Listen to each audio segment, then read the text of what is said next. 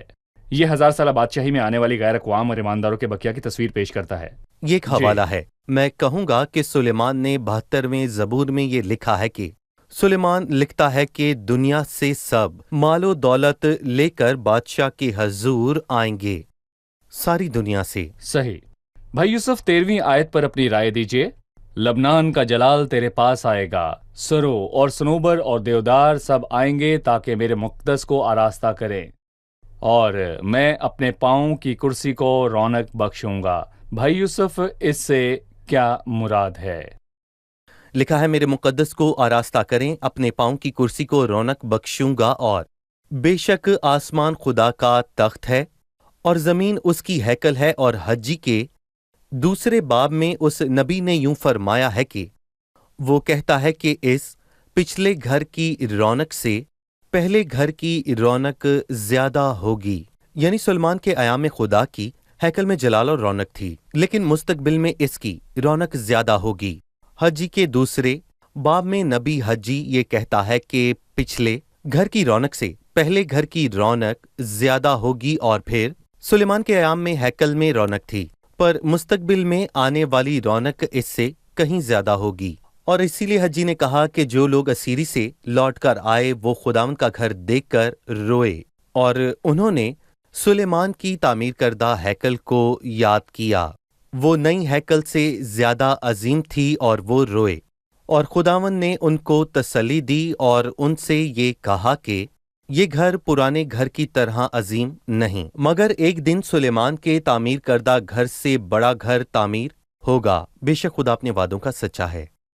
1 تا 7 آیات یروشلم کے متعلق ہیں۔ یہ خدا کے جلال کو ظاہر کرتا ہے۔ 8 تا 14 آیات میں قوموں کے لوٹ آنے کا بیان موجود ہے جو بڑی مصیبت کے وقت واپس آئیں گی۔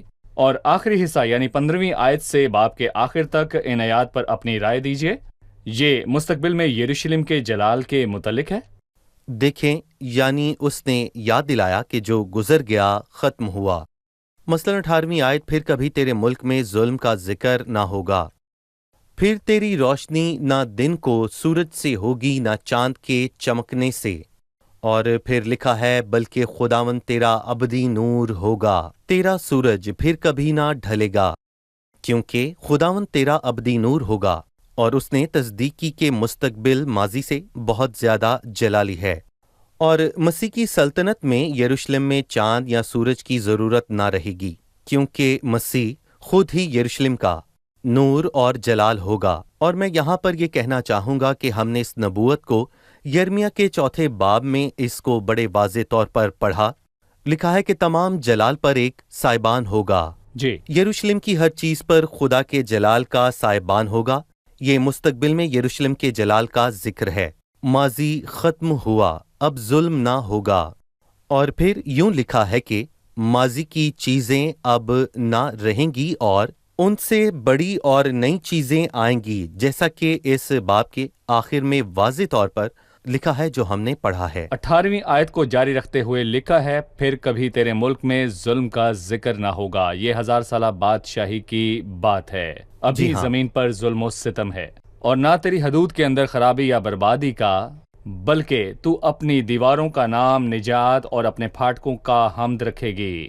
آپ نے بہترین۔ نجات، کفارے اور جی۔ تعریف کے درمیان تعلق بیان کیا۔ بھائی یوسف، کیا آپ اس کو دہرا سکتے ہیں؟ دیکھیں، بائبل مقدس میں نجات لفظ کا ذکر پہلی مرتبہ خروج کے 14ویں باب میں آیا ہے۔ خروج کے 15ویں باب میں لکھا ہے کہ بنی اسرائیل نے خداوند کے لیے ایک گیت گایا اور جن مضامیر میں مذبح کے کفارے اور اس کی موت کا بیان ہے ان سب میں دراصل نجات کے بعد ایک گیت موجود ہے، مطلب پہلے مذبح، کفارہ اور پھر ایک گیت ہے۔ اور زبور 40 میں لکھا ہے کہ میں نے صبر سے خداوند پر آس رکھی، اس نے میری طرف مائل ہو کر میری فریاد سنی، اور اس نے مجھے ہولناک کیچڑ اور دلدل کے گڑھے سے نکال لیا، اور اس نے میرے پاؤں چٹان پر رکھے، اور اس نے خدا کی ستائش کا نیا گیت میرے منہ میں ڈالا، نجات کا گیت۔ صحیح، بہت شکریہ بھائی یوسف، خداوند آپ کو برکت دے۔ اب ہم مہمانوں سے ان کی رائے لیں گے۔ آپ تیار ہیں؟ آج کی قسط میں ہم نے 60ویں باب سے سیکھا مستقبل میں یروشلم کا جلال خدا کے جلال کو ظاہر کرتا ہے۔ پھر قوم کے لوٹنے کی بات ہوئی، اس کے ساتھ غیر قومیں بھی لوٹ آئیں گی۔ میں 5ویں آیت میں استعمال ہوئے الفاظ کے بارے میں جاننا چاہتا ہوں۔ قوموں کی دولت تیرے پاس فراہم ہوگی، مدیان اور ایفا کی سانڈنیاں وہ سب سبا سے آئیں گے، اور سونا اور لبان لائیں گے، اور خداوند کی حمد کا اعلان کریں گے۔ میں آپ سے جاننا چاہوں گا کہ یہاں سونا اور لبان کس کو ظاہر کرتا ہے؟ سونا اور لبان وہ تحائف ہیں جو مجوسی مسیح کی پیدائش پر لائے۔ وہ سونا، مر اور لبان لائے۔ یہاں پر سونا اور لبان کا ذکر ہے۔ 1000 سالہ بادشاہی میں یہ ہوگا۔ مسیح نے صلیب پر مر یعنی موت لی۔ صحیح، مسیح نے مر یعنی صلیب پر موت کو قبول کیا۔ مستقبل میں اب سونا اس لیے کہ وہ بادشاہ ہے اور لبان کے وہ کاہن ہے اس کو دیں گے۔ بھائی یوسف؟ جی ہاں، ٹھیک ہے۔ بائبل مقدس کی ایک ایک بات سچی اور برحق ہے، اس میں کچھ بھی یوں ہی نہیں لکھا۔ 1000 سالہ بادشاہی میں قربانیاں بھی کی جائیں گی۔ 7ویں آیت ہے، کیدار کی سب بھیڑیں تیرے پاس جمع ہوں گی، نبایوت کے مینڈھے تیری حمد میں حاضر ہوں گے، وہ میرے مذبح پر مقبول ہوں گے، اور میں اپنی شوکت کے گھر کو جلال بخشوں گا۔ جب مسیح نے صلیب پر قربان ہو کر اپنی جان دی تو اب 1000 سالہ بادشاہی میں قربانیاں کیوں ہوں؟ پرانے عہد نامے میں یہ مسیح کی آمد کا نشان تھیں، لیکن یہ قربانیاں کیوں ہوں گی؟ پرانے عہد نامے میں یہ ایک نشان تھے۔ مستقبل میں 1000 سالہ بادشاہی میں یہ کفارے کے لیے نہیں بلکہ ایک یادگار کے طور پر ہوں گے، بالکل جیسے ہم کلیسیا کے ایام میں کرتے ہیں۔ ہم ہر اتوار اکٹھا ہوتے اور خدا کی میز میں شامل ہوتے ہیں، لیکن یہ کفارے کے لیے نہیں، مستقبل میں یہ ہوگا۔ صحیح، یہ قربانیاں ایک یادگار کے طور پر ہوں گی۔ جی ٹھیک ہے۔ 8ویں اور 10ویں آیت کا بتائیے، یہ کون ہیں جو بادل کی طرح اڑے چلے جاتے ہیں اور جیسے کبوتر اپنے کابک کی طرف؟ ہمیں بتائیں یہ کون ہیں۔ اور بیگانوں کے بیٹے تیری دیواریں بنائیں گے۔ بیگانوں کے بیٹے کون ہیں؟ 8ویں آیت میں ایمانداروں کے بقیہ کا ذکر ہوا جو 1000 سالہ بادشاہی میں آئیں گے۔ بیگانوں کے بیٹے قوموں کے لوگ ہیں، وہ بھی 1000 سالہ بادشاہی میں داخل ہوں گے۔ مسیح کی 1000 سالہ بادشاہی میں یروشلم کے لوگوں کے ساتھ ساتھ غیر قوموں کے لوگ، غیر قوم کے لوگ بھی ہوں گے۔ ٹھیک ہے بھائی یوسف؟ وہ جھوٹے نبی کے ظلم سے بچ کر بھاگے اور ہم نے ان کے لوٹنے کے سفر کے متعلق پڑھا۔ ٹھیک ہے، بہت شکریہ، خداوند آپ کو برکت دے۔ بھائی یوسف آپ کا بھی خدا شکریہ، آپ کو برکت اگلے دے۔ پروگرام میں پھر آمین۔ ملیں گے۔ عزیز ناظرین، خداوند کے نام کو جلال ملے، وہ کافی ہے۔ صلیب پر اس کا کام میرے اور آپ کے اور سب قوموں کے لیے کافی ہے۔ مستقبل میں خداوند اس قوم کو بحال کرے گا۔ وہ مسیح کے صلیب پر کیے کام پر تکیہ کریں گے۔ جو بھی مسیح کے پاس آئے وہ اپنے نور سے اس کو منور کرے گا۔ جو بھی آئے، میری دعا ہے کہ آپ اور آپ کا خاندان مسیح کے نور کو قبول کریں تاکہ آپ کی زندگی منور ہو۔ اگلی قسط میں آپ سب سے پھر ملاقات ہوگی۔ خداوند آپ کو برکت دے۔